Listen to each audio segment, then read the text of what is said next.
What's up guys, Dom the Hypnotist here. In today's video, we're gonna go over the top 10 common misconceptions and myths about hypnosis. All right guys, before we get into the content, make sure you subscribe to the channel, like this video, and also comment down below. We're gonna start picking one lucky winner every single week to do a free session with me. All right, so even if you comment on a past video, make sure to comment on this one and you may be that lucky winner. All right, let's jump into it. The top 10 common misconceptions about hypnosis. Number one, hypnotists will be able to control my mind. Here's the thing guys, most people associate hypnosis with stage hypnosis.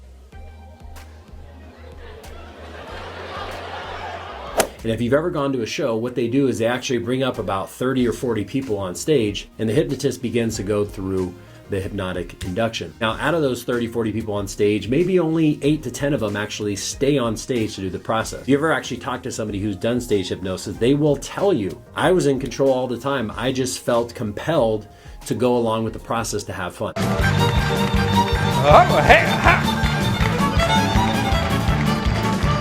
And that's exactly what happens when it seems like the hypnotist is in control of the person. Number two, I will be made to perform embarrassing acts, bark like a dog, cluck like a chicken. Well, in what I do, that's not my style. I do hypnosis to help people with things like anxiety, depression, relationship stuff, health stuff, losing weight, career stuff. Guys, if you want to see if you qualify for a free one-on-one Zoom consultation, go ahead and click the link down in the description.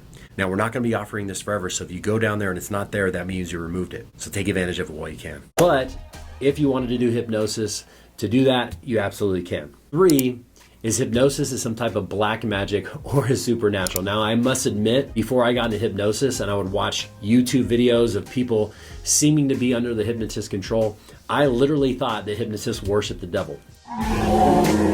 Once I went to my actual first course, I realized nothing could be further from the truth. As a matter of fact, many people that are involved in hypnotherapy are actually people that like to help people. So they're actually the exact opposite. Now, I will say this, hypnosis is a tool. Just like a knife can be used to cut your steak or it can be used to take somebody's life, it's the same thing with hypnosis. If people wanted to use hypnosis to try to manipulate you, absolutely they can do that. But it can also be used as a tool to help you change your life. Number four, if I become hypnotized, I may not be able to snap out of it or hypnosis is dangerous. Look guys, if you were not able to snap out of hypnosis, do you think they would be allowing people like myself to get certified and promote ourselves and put ourselves on the internet if people were actually not waking up?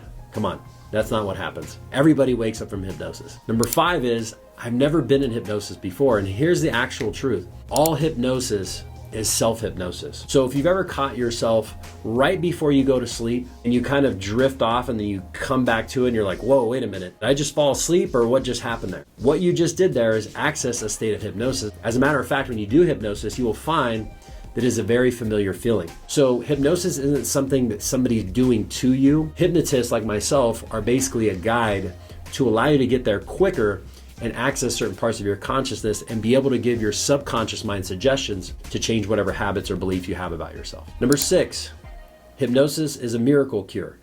I have seen some amazing things over my career and that are just mind-blowing. As a matter of fact, I'm gonna leave a link up here so you can click on a video where I share with you a story about how we helped my client get over her shin splints literally overnight. Now, number seven, hypnosis is a great tool to get someone to confess. Now here's the thing, people confuse that with going into hypnotic states where people can access deep parts of their brain where they completely forget things and they ask them questions and they actually open up and tell them the answer. The reason why that works is because that person is already agreeing to go under and to allow them to quote unquote confess. But if you wanted to try to get somebody to tell you a lie just by hypnotizing, it's not gonna happen. If that were the case, they would be using it for interrogation and in courts all the time, but they don't, all right? Number eight, when hypnotized, I will lose all sense of my surroundings and will have no memory of the session.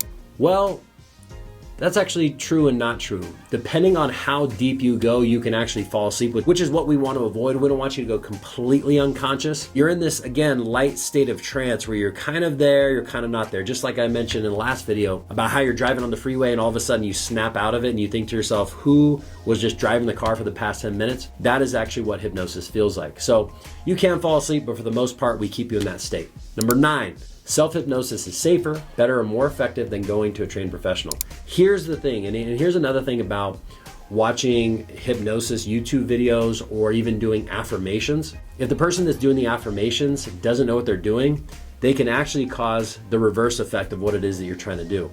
And it's the same thing with self-hypnosis. Let me give you an example. If you're sitting there doing self-hypnosis saying, I don't want to feel anxiety, I don't want to feel anxiety, I don't want to feel anxiety, I don't want to feel anxiety, you are actually affirming the thoughts of anxiety in your mind, and it will make it worse. So absolutely, you want to make sure that you go to a trained professional anytime you're doing hypnosis, at least in the beginning, so where you can learn, and then you can start to do it on your own. And number 10, I cannot be hypnotized because I'm too strong-willed and I'm too disciplined. I've worked with some of the top fighters in the UFC, the highest organization in the world, some of the toughest people you will ever meet in your life, and they can all do hypnosis. Same thing with NFL football players, Olympic athletes, Navy SEALs, Marines, I mean, the list goes on. These are the most strong-minded people in the world. As a matter of fact, a lot of times, those are the people that are easiest to work with. And you know why?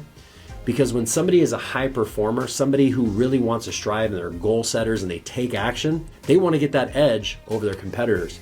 So I promise you guys, nobody out there is too strong-willed to be hypnotized. Now, I will say this, look, if you don't want to be hypnotized and somebody tries to hypnotize you, it's not going to work. So you have to embrace the process and allow it to be done. All right, guys, so if you want to learn specific details about what hypnosis can actually do for you and how it can help you, I'm going to leave a link to the video right here. Go ahead and click on that. And if you want to learn some self-hypnosis to boost your confidence, go ahead and click the link over here. You know, I was listening to the Joe Rogan podcast with him and Julian Marquez is my friend, and they both, you know, had talked a lot about a hypnotist out in Vegas named Dom.